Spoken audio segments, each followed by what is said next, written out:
Kalau tadi kita sempat dengar dialog antara Vena Kintan, itu kan membahas soal optimisme Indonesia melawan Taiwan ya di Asian Games 2023. Hari ini kan kick off-nya ya? Sore ini kabarnya. Sore ini ya, pukul 15.00 waktu Indonesia Barat. Kita lanjutkan ya Tih ya, dengan Vena Kintan. Kita kembali ke Vena Kintan. Vena?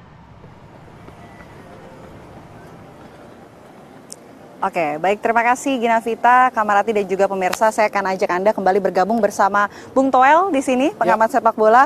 Bung Toel ini tadi sempat terpotong ya, tapi apa sih yang perlu diwaspadai dan juga diantisipasi dari lawan Indonesia hari ini, yakni Taiwan? Apa yang perlu diantisipasi? Saya pikir kalau Taiwan kita nggak harus terlalu waspada atau khawatir ya.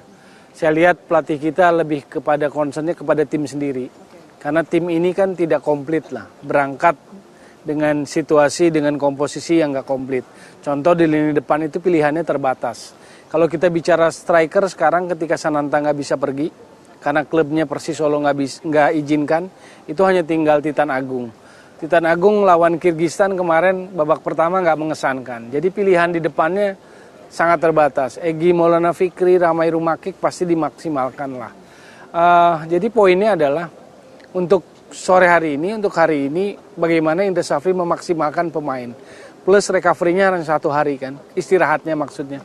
Tanggal 19 main lawan Kirgistan 2-0, tanggal 20 libur sehari, recovery, sekarang main lagi. Jadi kuncinya di internal tim aja sebetulnya. Itu catatan-catatan yang mungkin harusnya dilakukan ya oleh Timnas U24 Indonesia dalam hal menghadapi Taiwan, dan PR-nya ini kan juga nanti hari Minggu melawan Korea Utara juga. Nampaknya juga cukup berat ya Bung Toel. Makanya akan dimaksimalkan sore hari ini, karena kalau menang tiket 16 besar kan lolos. Satu hal progres lah, walaupun sebetulnya catatan besarnya soal cara berpikir. Belakangan ini kan kita ingin naik ke level Asia, gemuruh lah tentang kita sudah di level Asia. Asian Games ini level Asia, tapi pertanyaannya apakah kita mempersiapkan timnya juga secara serius, prioritas atau level Asia kan enggak. Konsistensinya. Ya, jadi cara berpikir ngelola timnya gitu. Kita ingin level Asia, tapi apakah tim yang dipersiapkannya memang udah ke sana?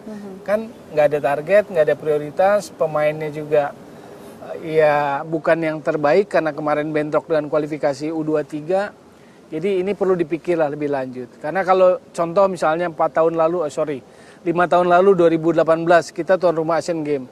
Kan pasti turunkan tim terbaik kan. Tapi begitu Asian Games-nya di negara lain ya misalnya gitu kan ya turun lagi cara ini. Nah, ini kan target terdekat ini adalah untuk masuk 16 besar ya. Tapi kalau prediksi dari Bung Toel, kira-kira Timnas U24 Indonesia bisa masuk ke tahap apa sih di Asian Games? Apakah melebihi 16 besar? Masuk, 16 besar ini kuncinya masuk. Sore ini menang, udah pasti masuk lah. Masuk ke 16 besar, lawan Korea Utara, jangan kalah aja, usahain. Itu aja kuncinya. Pertandingan terakhir hari Minggu, berarti masuk 16 besar. Kalau kita juara grup, maka bisa lawannya antara Thailand atau Bahrain. Nggak gampang juga. Kalau kita runner up, lawannya adalah Korea Selatan. Kemungkinan besarnya Korea Selatan di grup E. Itu juga nggak mudah. Jadi kalau bisa masuk 16 besar, ya ada progres lewatin grup penyisihan dengan materi yang tidak komplit. Tapi menurut saya sih ya patut diperjuangkan lah. Cuma catatannya itu, kita bergemuruh ingin level Asia, tapi kita ngelolanya menurut saya nggak seserius itu gitu loh. Oke, kalau prediksi menurut Bung Toel, starting 11 dari pemain Indonesia yang nanti akan melawan Taiwan hari ini, kira-kira? Hari ini, Hernando Ari, kiper. Duet back tengahnya Rizky Ridho, Andi Setio. Back kanan bisa Robi Darwis, back kiri ada Bagas Kava, ada Haikal Hafiz, back kiri Haikal Hafiz. Di tengah ada Rahmat Irianto, pemain senior. Ada Syahrian Abimanyu, ada Taufani. Lalu Ramai Rumakik, Egy Maulana Fikri, ya balik lagi Titan Agung. Jadi formasi yang pertandingan pertama tetap akan dipertahankan, perubahan-perubahannya baru pergantian pemain di babak kedua. Rizky Ridho? Rizky Ridho pasti jadi kapten di belakang, kunci di belakang. Kuncinya ya, tetap jadi kuncinya ya. Oke, ini kan selain Taiwan juga yang perlu diantisipasi di klasemen sesama grup ya, klasemen grup F ini Korea Utara. Dan dalam waktu dekat, hari Minggu ini, gimana Bung Toel melihatnya? Ya saya pikir Korea Utara punya reputasi lah dalam konteks sepak bola ya, nggak bisa diremehkan. Jadi kalau bisa menang syukur supaya kita menghindari Korea Selatan. Tapi kalaupun enggak, katakanlah draw, kan tetap lolos 16 besar. Tinggal kita mau bertarung dengan siapa di 16 besarnya gitu. Kalau kita runner up memang agak berat, lawannya Korea Selatan. Jadi soal pilihan-pilihan. Cuma dengan materi pas-pasan kan nggak bisa mikir terlalu panjang. Pikirin aja dulu yang pertandingan lawan China Taipei sore hari ini. Kalau bisa menang udah bagus. Karena ya itu tadi materinya nggak komplit. Ada yang mungkin cedera, lalu recovery-nya juga sebentar. Makanya saya bilang ini pelatih Indra Safri dan kawan-kawan lebih fokus pada bagaimana mengelola timnya. Terutama lini depan itu pilihannya terbatas. Strategi paling utama adalah mengelola tim ya, yang paling penting ya. Recovery-nya, conditioning-nya di-maintain gitu loh, kondisi pemainnya. Kalau dari permainan sebelumnya, antara Taiwan melawan Korea Utara, ada nggak sih yang bisa kita ambil dan kita jadikan pelajaran untuk pertandingan hari ini?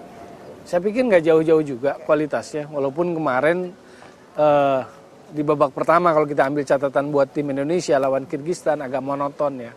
Baru babak kedua agak lebih membaik gitu loh, dan bisa ambil gol. Sebetulnya juga nggak meyakinkan banget lah. Gol pertama lebih kepada individu Ramai Rumakik, gol kedua ada error dari pemain belakang Kirgistan, untungnya bisa dikonversi oleh pemain kita jadi gol gitu loh. Jadi belum sempurna banget, hasilnya positif. Semoga penampilannya lebih membaik lawan China Taipei. Maksudnya kita nggak bisa berharap terlalu bagaimana, ya kita lihat satu pertandingan aja untuk tim yang ini gitu loh. Oke, baik, terima kasih banyak Bung Toel. Mudah-mudahan sesuai prediksi dari Bung Toel ya, kita berhasil masuk ke 16 besar. Kalau feeling saya sih paling nggak dua gol gitu loh. Cukup optimis ya untuk pertandingan kali ini. Siap. Ya. Terima kasih banyak Bung Toel. Mudah-mudahan timnas U24 Indonesia hari ini sore nanti sekitar pukul 15 waktu Indonesia Barat melawan Taiwan ini bisa mendapatkan hasil terbaik, bisa menang dan juga masuk ke 16 besar. Sementara saya kembalikan terlebih dahulu kepada Kamarati dan juga Gida Vita di studio.